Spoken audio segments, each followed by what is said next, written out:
పరిశునామములో ఈ ఉదయకాలమే యేసుక్రీస్తును గురించిన కొన్ని మాటలు మీకు తెలియజేయాలని, మరి రేమట తిప్ప మీద వీధి, మరి మీ వీధిలో వచ్చి కొన్ని మాటలు యేసుక్రీస్తు ప్రభు 2026 సంవత్సరాల క్రితం ఈ భూమి మీదికి వచ్చి శిలువ మీద వేలాడి ఆయన మరణించి సమాధి చేయబడి 3వ దినమున సజీవుడుగా లేచాడు.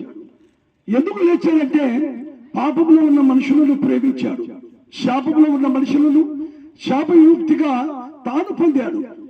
మరి పరలోకంలో ఎంతో గొప్ప మహిమతో ఉన్న దేవుడు ఎందుకు వచ్చాడంటే మనలో ఉన్న ఆత్మ దేవునిది గనక. దేవుడు ఆత్మస్వరూపి, ఆత్మల తండ్రి. అందుకే తన ప్రియకుమారుడైన యేసుక్రీస్తుని భూమికి పంపించి మరి నరకానికి అగ్నిగుండానికి జారిపోయే ప్రతి మనిషిని ఆయన కాపాడడానికి జననం మరణం రాసిన దేవుడే. తాను సృష్టికర్త అయిన మరి ఈ సృష్టిని చేసిన గొప్ప దేవుడు మానవుడుగా ఈ భూమి మీదకి జన్మించాడు. ఎందుకంటే నీ కొరకే నా కొరకే యేసుక్రీస్తు శిలువలో చనిపోవడం అనేది నీ కొరకు నా కొరకే ప్రియులారా. ఎందుకంటే మనము శాశ్వతంగా ఈ భూమి మీద ఉండము. ఒకరోజు మనం వెళ్ళిపోవచ్చిన వారు ఈ వీధిలో ఉండము, ఈ ఇంట్లో ఉండము. మరి ఎవరైనా సరే, డాక్టర్ అయినా, యాక్టర్ అయినా, ధనవంతుడైనా, కుబేరుడైనా, నల్లవాడైనా, తెల్లవాడైనా, పొట్టివాడైనా, పొడుగువాడైనా, ఏ ఒక్క జ్ఞాని అయినా అజ్ఞాని అయినా, మరి పనికి రాని వాడైనా పనికొచ్చేవాడైనా, ఈ అందరూ మనుషులే, ఏ భేదము లేదు. అందరూ పాపము చేసి ఆ దేవుడు అనుగ్రహించు మహిమను పొందలేకపోతున్నారని దేవుని వాక్యం మనకు స్పష్టంగా తెలుస్తుంది. ఎందుకంటే మనిషి స్వాభావికంగా పాపం చేస్తూనే ఉన్నాడు. తెల్లారితే పొద్దుగురితే తిట్టుడు ద్వారానో, కొట్టుడు ద్వారానో, మరి తలపుల ద్వారానో, మరి ఇలాగా మనిషి కామ, క్రోధ, మద, మోహ, ఆశ్చర్యముల చేత నిండిపోయిన ఈ శరీరము ఒకరోజు మట్టికి వెళ్ళిపోతుంది.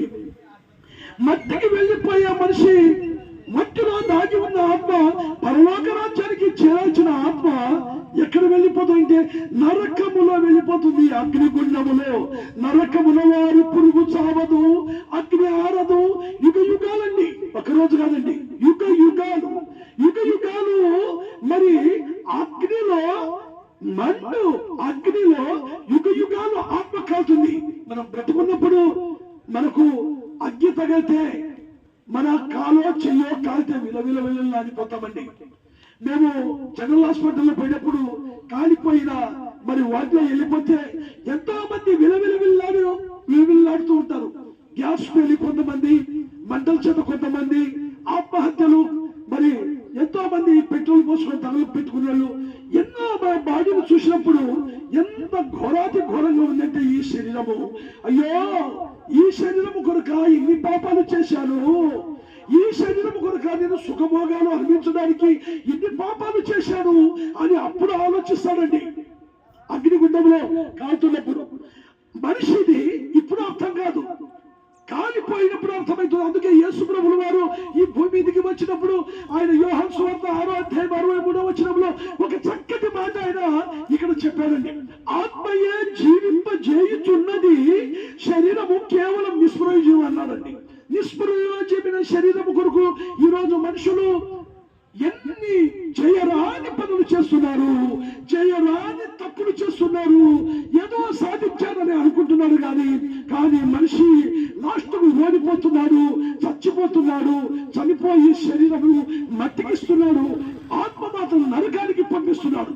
అది చూచిన దేవుడు నిన్ను ప్రేమించాడు. ఓ సోదరి సోదరుడా, ఈ ఉదయకాలం నిన్ను ప్రేమించే పరలోక మహిమను విడదాని యేసుక్రీస్తు ప్రభు సంపూర్ణమైన మానవుడుగా, సంపూర్ణమైన దేవుడుగా ఈ భూమి మీదకి వచ్చి నీ కొరకు నా కొరకు యేసు చచ్చిపోయాడు, శిలువలో మరణం పొందాడు. ఎందుకంటే లేఖనముల ప్రకారం యేసుక్రీస్తు రావాలి, లేఖనముల ప్రకారం యేసుక్రీస్తు ప్రభు శిలువలో మరణించాలి, లేఖనముల ప్రకారము పాపం నుండి, శాపం నుండి ప్రతి మనిషిని విడుదల చేయడానికి ప్రభు ఈ భూమి మీదకి వచ్చాడండి. ఆలోచించు అక్క, అమ్మా, చెల్లి, అక్క, ఆలోచిస్తే నీకు అర్థమవుతుంది. నువ్వు ఒక్కసారి ఆలోచిస్తే నీకు అర్థమవుతుంది. ఎందుకు అర్థమవుతుందంటే నేను కూడా ఒకరోజు సావచ్చి ఉంది. నా కంటి ముందర ఎంతమంది వెళ్ళిపోయారు, నేను కూడా ఒక రోజు వెళ్ళాలి. మాట్లాడే నేనైనా వినేది మీరైనా అందరూ ఏ భేదము లేదు, అందరూ పాపము చేసి ఆ దేవుడు అనుగ్రహించు మహిమను పొందలేకపోతున్నారని దేవుడి వాక్యం సెలవిస్తుంది. ప్రియ అన్న చెల్లి అక్క, ఈ క్షణమే నేనే రక్షణ సమయం. ఆలోచించిన నరకం ఉంది, అగ్నిగుండం ఉంది, పాతాళం ఉంది, దాన్ని తప్పించగలవాడు యేసు ప్రభువే. నువ్వేం చేయాలంటే మారు మనస్సు పొందు. నీ కులం మార్చుకోవద్దు. నీవు హిందువైనా, నువ్వు ముస్లిం అయినా, నువ్వు క్రిస్టియన్ అయినా, ఏ తెగకు చెందిన వారైనా మరి మనిషిని మనిషిగా ప్రేమించన్నాడు. అందుకే మనిషిగా వచ్చి మనుషులను ప్రేమించాడు.